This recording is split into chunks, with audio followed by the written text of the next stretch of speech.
ప్రముఖ వ్యాపారవేత్త మాజీ ఎమ్మెల్యే చందన రమేష్ తనయుడు చందన నాగేశ్వరరావు ఆయన సతీమణి డాక్టర్ చందన పర్వతవర్ధిని సంకల్పంతో సాధన ఫౌండేషన్ ఏర్పాటు చేశారు.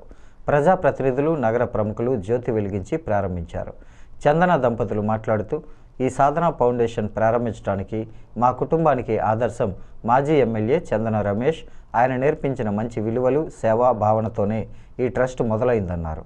డబ్బు సంపాదించడం కంటే పంచటమే గొప్ప విషయమని, ఈ విలువలతోనే సాధన ఫౌండేషన్ మొదలైందని తెలియజేశారు.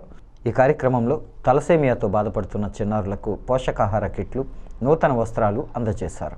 Rajamahendravaram city MLA Adireddy Srinivas, rural MLA Gorantla Butchaiah Chowdary, మాజీ మంత్రి చెల్లిబోయిన వేణు, మాజీ ఎంపీ మార్గాని భరత్రాం, మాజీ MLA Rowthu Suryaprakasarao, YCP CEC సభ్యులు జక్కంపూడి విజయలక్ష్మి, డీసీసీబీ మాజీ చైర్మన్ ఆకుల వీర్రాజు, గన్ని కృష్ణ, నగర ప్రముఖులు పాల్గొన్నారు.